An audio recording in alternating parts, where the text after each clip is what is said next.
Hey everybody, this is AYG's Alpha Team, here with another video for the Division. This is going to be the weekly vendor reset for March 3rd, 2017, right after patch 1.6. Let's get in it. Centurion's looking good. We're going to go over all of every item and every vendor in the open world. Liberator's not too bad either. Historian's got some pretty good headshot damage. Pecan's okay. We're also going to be going over all the new Dark Zone vendors in a separate video with the weekly reset for the Dark Zone videos. I'll be doing that next, after this video. There are 5 new vendors in the Dark Zone. 5 new areas that have vendors, rather. But this is open world, so let's take a look at this. Not a bad Spec Ops mask.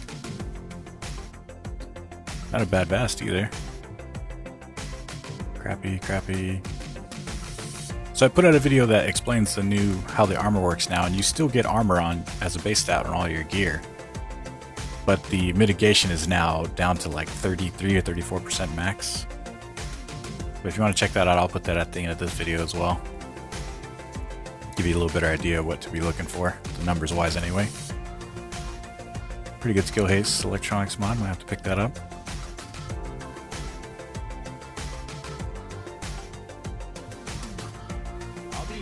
Alright, let's go to the blueprints vendor. Another M870, snub nose, stamina vest, another thing I might be picking up. A blessing mag, a suppressor, nice, with critical chance.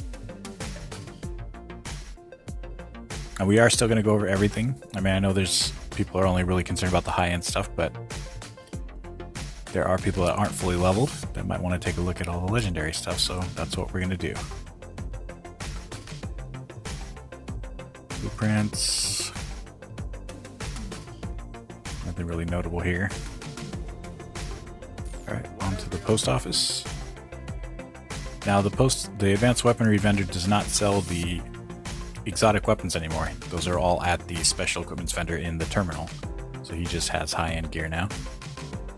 High-end weapons, rather, and weapon mods. Pretty okay RPK 74. Crappy mods. Weapons vendor. Now, outside of the terminal, the other vendors haven't changed. Outside of the terminal and the advanced weapons vendor, so all the regular safe house vendors and the base of operations vendors are all the same. But there are some major changes in the Dark Zone, which again I will be going over in a separate video for the Dark Zone vendors, which I'll be putting out right after this one. Stay tuned. Nothing really notable here either. Performance mod, smart cover, damage resistance. Hoping for a sale there. Alright, on to Camp Hudson.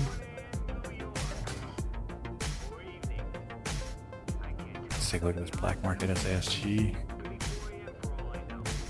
Ugh, terrible stagger. I would not pick that up. Decent mods, or decent talents though. I'm sorry you didn't see anything you wanted. Alright, to the gear vendor here at Camp Hudson.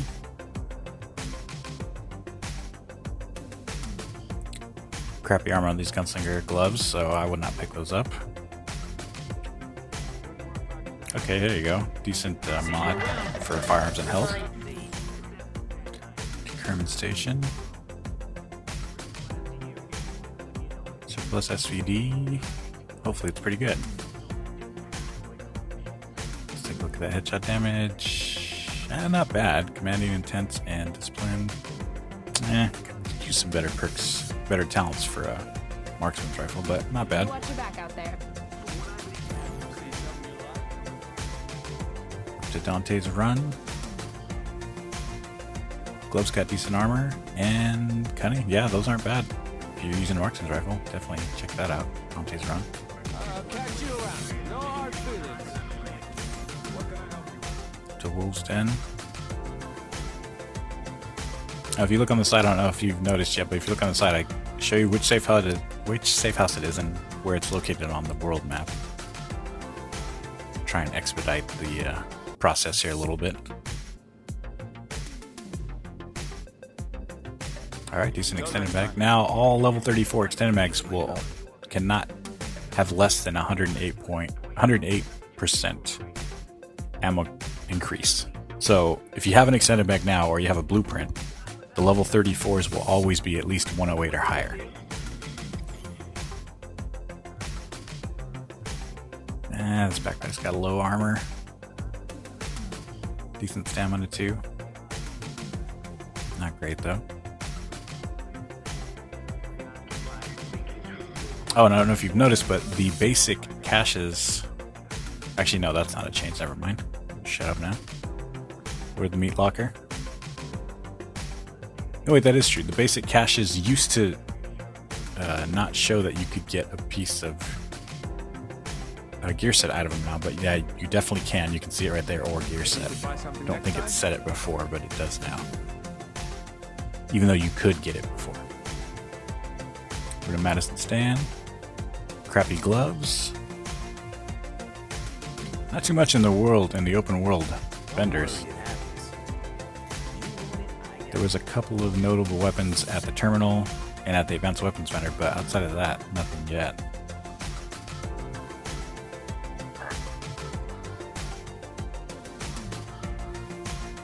Military M87. I wouldn't go with it, personally. Now, even though the Firecrest build got nerfed, or supposedly got nerfed, I'm still trying to roll it. It's actually not bad. It does okay in the last stand. These gloves suck. There you go. Pretty good stamina mod. A little light on the stamina, but good on the health. Low armor on this gunslinger's vest, and low electronics. That would pass.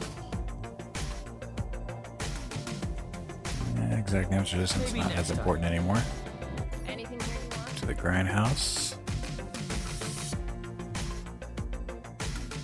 Now Scar H looks like it has a lot of DPS for the numbers that I have. Again, remember your damage output is directly related to your firearms, so your damage number is going to be different than the ones I have. Unless your firearm is exactly the same as mine. Pretty okay, Scar H. I want to check that out. To the Firewall. Okay, these operators gloves have okay. Cricklet pistol marksman's not bad if you're using marksman rifle. With a set of gloves, it's pretty good. And last but not least, the Crypt. Okay, now this LVOAC is pretty good. I wouldn't call it quote-unquote god roll, but it's pretty good. Good enemy armor damage, accurate, and talent, because skills are more important now that talented might be a little bit more beneficial, and ferocious. Not as good as what I got, but still pretty good. Might want to pick that up. And that's it. Alright guys, we'll be doing a Dark Zone video right after this one. Let me know what you think in the comments. Till then, go ahead. Game on. Game on! Yeah, game on!